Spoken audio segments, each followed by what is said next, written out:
Olá, boa noite a você. Este é o Jornal da Record. Ministério da Saúde recomenda que grávidas usem máscara para evitar a varíola dos macacos. Câmara do Rio apresenta nesta terça-feira relatório sobre acusações contra o vereador Gabriel Monteiro. No futebol, Santos e Fluminense empatam na Vila Belmiro em jogo pelo Brasileirão. O Jornal da Record já está no ar.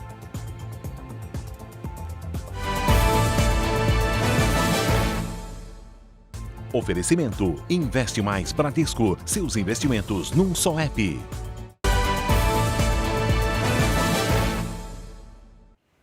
O Ministério da Saúde recomendou que grávidas utilizem máscara por causa do surto da varíola dos macacos. Quem tem as informações para a gente, direto de Brasília, é o Matheus Escavazini. Oi, Matheus, uma boa noite para você. Boa noite, Salsi. A nota técnica recomenda que, além das mulheres grávidas, mulheres que acabaram de dar à luz e as que amamentam, usem as máscaras e se afastem de pessoas com sintomas. Com o crescente número de casos no Brasil e no mundo, as gestantes podem apresentar os mesmos sintomas de outras mulheres, mas com gravidade maior.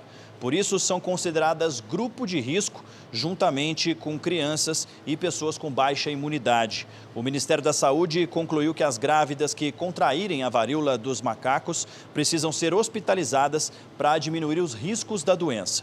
Normalmente, os sintomas são febre, dor de cabeça e feridas pelo corpo. Salsi. Obrigada, Matheus. Daqui a pouquinho falamos novamente.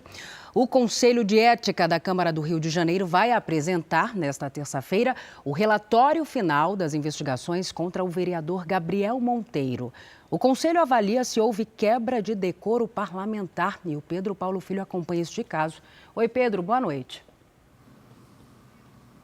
Boa noite, Salsi. Boa noite a todos. Olha, a sessão está marcada para as 10 da manhã. De acordo com o relator, o documento final reúne mais de 1000 páginas. Foram mais de 70 dias de apuração. Os parlamentares ouviram 12 pessoas, entre testemunhas de defesa e acusação. Gabriel Monteiro foi denunciado por ex-funcionários do próprio gabinete por supostos crimes de assédio sexual, imoral e estupro. No mês passado, o vereador se tornou réu num processo por importunação sexual e também assédio sexual movido pelo Ministério Público. Esse caso segue em segredo de justiça. Agora, se o relatório do Conselho de Ética decidir pela cassação do vereador, então ele terá mais 5 dias para apresentar uma nova defesa. Só depois disso, o documento volta para ser votado. Salsi. Obrigada pelos detalhes, Pedro. Boa noite para você. O grupo do Ministério das Comunicações, que define o calendário de início da tecnologia 5G aqui no Brasil, vai se reunir nesta terça-feira. E pode ter novidades sobre São Paulo, é isso? Caterina Schutt, boa noite.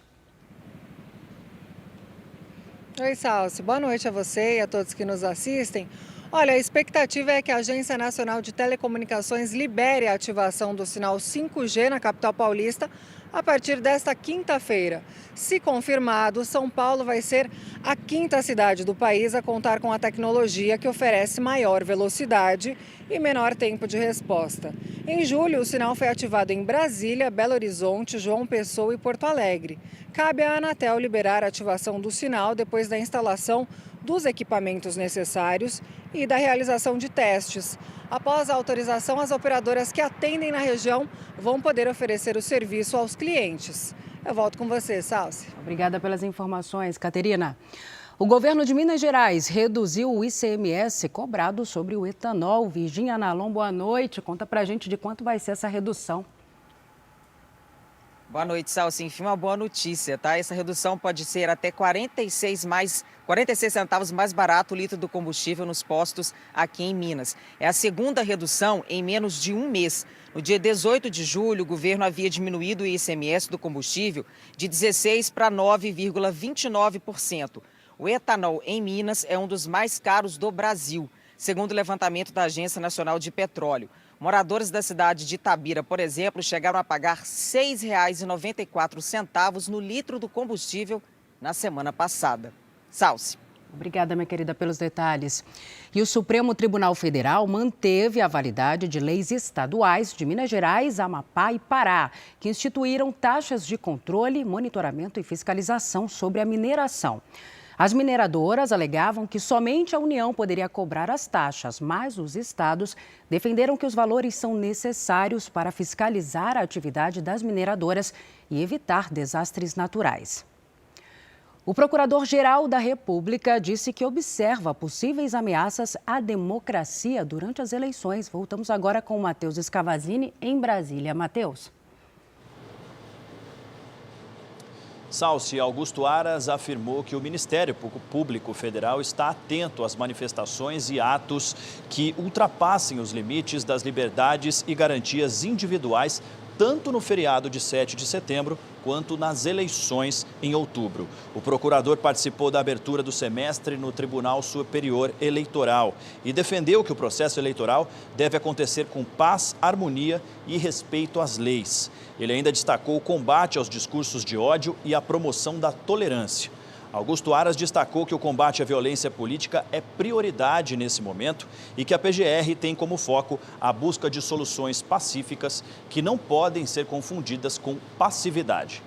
Salsi. Obrigada, Matheus, pelas informações. Bom descanso para você. O Consulado-Geral de Israel organizou na Câmara Municipal de São Paulo a exposição Descobertas e Desenvolvimentos Israelenses que influenciam o mundo.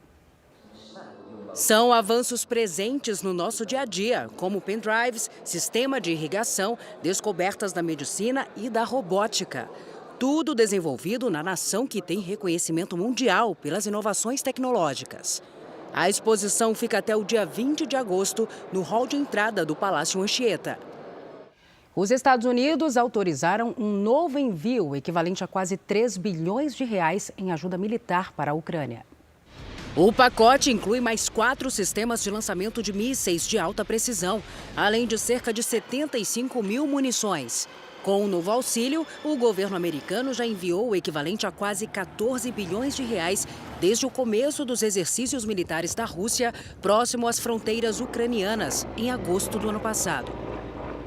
E ainda sobre a guerra, mais de 6 milhões de pessoas já deixaram a Ucrânia desde o começo da invasão russa. A Polônia é o principal destino dos que fogem da guerra. Mais de 3 milhões de pessoas já chegaram ao país, que faz fronteira com a Ucrânia. O aumento do número de refugiados preocupa as autoridades da Alemanha e da França. Os dois países registraram mais de 1 milhão de pessoas vindas da Ucrânia. Já a Espanha aprovou nesta segunda-feira um auxílio equivalente a mais de R$2.000 por mês para os refugiados ucranianos. E a China vai aumentar o controle da internet enquanto o país se prepara para a escolha da cúpula do governo. A correspondente Silvia Kikuchi tem os detalhes. Oi, Silvia, boa tarde para você. Olá, Salsi. As novas regras começam a valer a partir da próxima segunda-feira. Os provedores de internet só vão poder oferecer os serviços para usuários que cadastrarem os nomes verdadeiros. Quando houver qualquer informação duvidosa, os provedores devem fechar as contas e relatar o caso às autoridades. O governo chinês tem autonomia para excluir postagens ou fechar contas nas redes sociais, sempre usando o argumento de risco à segurança nacional e à ordem social. A escolha do líder do Partido Comunista está agendada para dezembro e o atual presidente Xi Jinping busca o 3º mandato como líder do Congresso Nacional Chinês. Salsi. Obrigada, Silvia. A Nova Zelândia voltou a receber turistas de todo o mundo depois de mais de 2 anos isolada por conta da pandemia. O governo neozelandês já havia autorizado a reabertura das fronteiras para 60 países em fevereiro, incluindo o Brasil. Agora, os viajantes que desejam visitar o país precisam estar vacinados e fazer 2 testes rápidos após o desembarque. A Nova Zelândia determinou uma das políticas mais rígidas contra a Covid-19, mas enfrenta uma alta de casos da doença, impulsionada pelas subvariantes da Ômicron. E na Itália, um incêndio atingiu um famoso complexo de estúdios cinematográficos em Roma. As chamas destruíram parte de um set de filmagem que retrataria a cidade de Florença na época do Renascimento. Segundo o Corpo de Bombeiros, o fogo se espalhou rapidamente por causa do clima seco. Ninguém ficou ferido. Chamada de Cidade do Cinema, a Tinetitá já recebeu mais de 3.000 produções, sendo que 90 receberam indicações ao Oscar. E agora o futebol. O Santos enfrentou o Fluminense na Vila Belmiro pela 20ª rodada do Campeonato Brasileiro. O time da casa abriu o placar aos 16 do primeiro tempo. Depois de cobrança de escanteio, Luiz Felipe fez de cabeça. O Fluminense empatou na cobrança de pênalti de Ganso aos 25 do segundo tempo. E o time carioca virou 2 minutos depois com um belo gol de Arias. Mas o Santos arrancou o empate no fim do jogo. Foi com Marcos Leonardo depois do cruzamento. Final, Santos 2, Fluminense também 2. Este foi o Jornal da Record. Outras informações às 7 da manhã, na primeira edição do JR 24 Horas. Você fica agora com o programa Entre Linhas. Boa noite para você. Cuide-se. Tchau.